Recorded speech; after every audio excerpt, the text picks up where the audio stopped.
connaître, c'est important.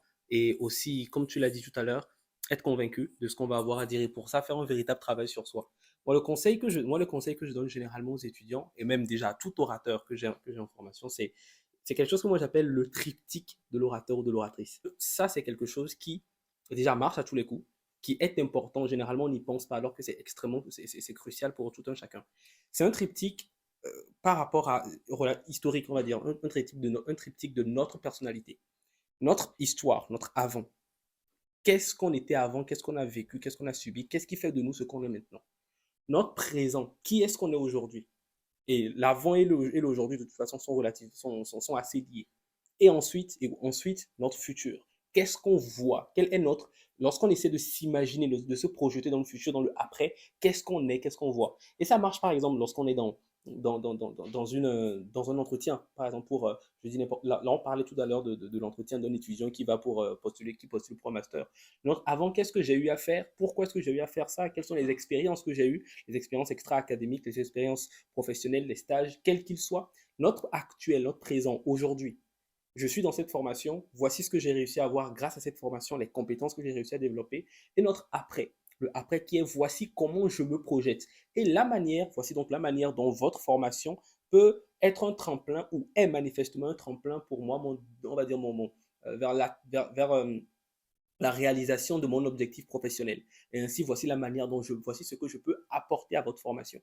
Je pense que le triptyque de l'orateur ou de l'oratrice, ça marche pour absolument toutes les prises de parole. Et je pense que si on réussit tous à faire un véritable travail sur ça et, en se disant, voici ce que j'ai eu, voici ce que j'ai fait, voici d'où je viens, voici ce que je suis et voici ce que je veux être. Même si ce n'est pas forcément clair, hein, mais au moins voici mes aspirations, les aspirations auxquelles je suis en train de tendre. Franchement, je pense que c'est déjà avoir un coup d'avance sur plein d'éléments. Il y a quelque chose dans ton triptyque qui est très intéressante, c'est le fait de renverser un petit peu la dynamique. Mhm,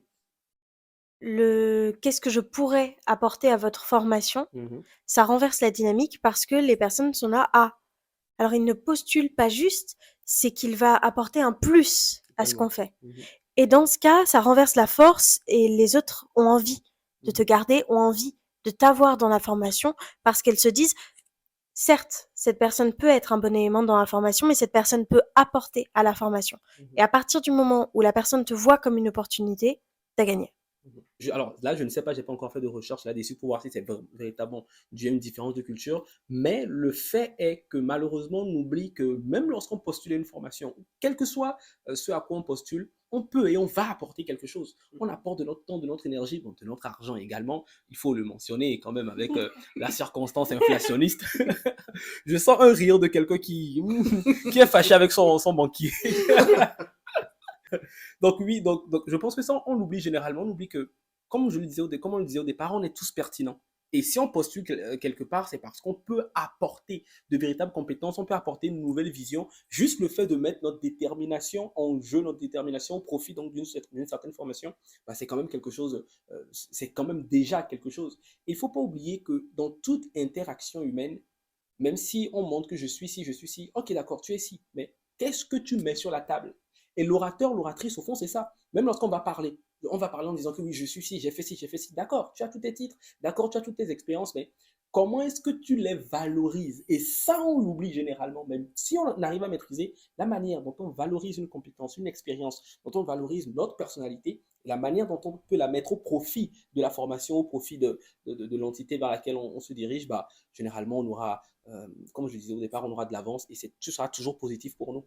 Mais ce que tu dis est tout à fait pertinent dans le sens où je me souviens, on me disait à l'époque qu'il fallait un petit peu se vendre. Bah oui, C'est-à-dire en fait qu'il faut avoir conscience du potentiel qu'on peut apporter. c'est ça.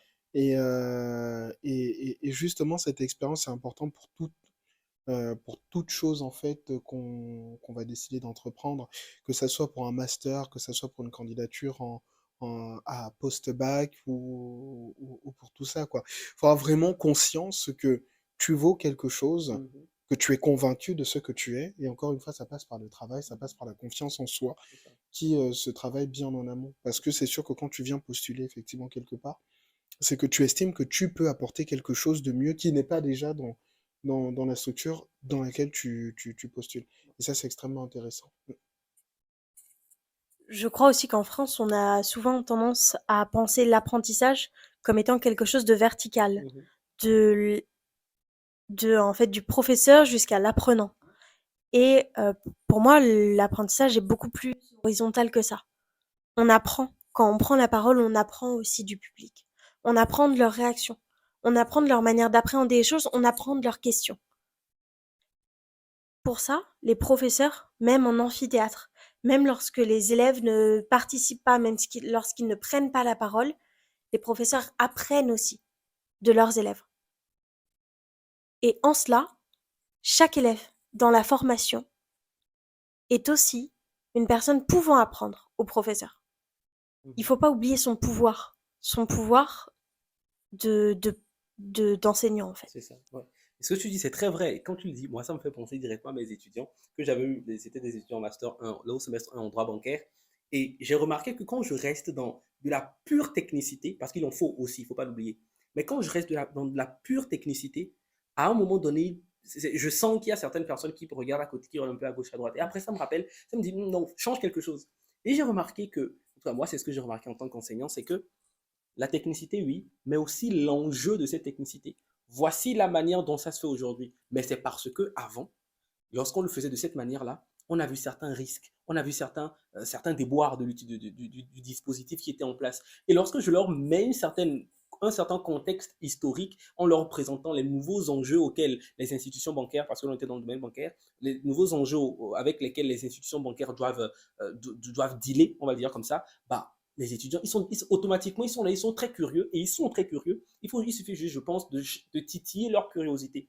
Ils sont très curieux, et là, ils posent des questions, et là, ils sont engagés dans la chose. Et donc, ce que tu dis, c'est très vrai. C'est que il n'y a pas de chose verticale. Il n'y a pas véritablement d'apprentissage vertical. Parce qu'un enseignant qui dira qu'il n'apprend rien de ses élèves, de ses étudiants, de ses apprenants, je pense que c'est ne pas écouter l'apprenant véritablement. C'est parce que c'est ça, l'orateur, l'oratrice aussi doit écouter le public, même lorsque le public ne parle pas. Et c'est très important. Très important. Est-ce que vous, dans vos prises de parole, quelle proportion vous donnez au public? Est-ce que vous, voilà, quelle proportion vous donnez au public? Quel type, avant de prendre la parole par exemple, est-ce que vous reflétez exclusivement votre personnalité, quitte à ne pas plaire au public? Ou est-ce que vous essayez de jongler avec? Parce que les avis peuvent être divergents sur cette thématique particulière du public. Parce que le public, on doit le prendre en considération, mais dans quelle proportion? Pour moi, l'important, c'est de faire passer un message. Mhm. Donc faire passer un message, c'est complètement moi. Et en même temps, ça doit complètement toucher le public. Donc les deux ne sont pas opposés, les deux doivent se compléter. Quand j'écris un discours, je pense le discours comme moi j'ai envie de l'entendre, et ensuite je le regarde avec un nouvel œil, je demande autour de moi comment je pourrais améliorer ce discours, et j'essaie de comprendre s'il a un impact sur les gens, et si les gens derrière peuvent entendre ce message que j'ai à transmettre. Donc pour moi, le public est essentiel dans la prise de parole. On ne peut pas s'adresser de la même manière à des maternelles ou à des doctorants. Et pour cela, il faut cerner son public, savoir à qui on s'adresse, pourquoi on s'adresse à ce public et qu'est-ce qu'on a envie de lui dire.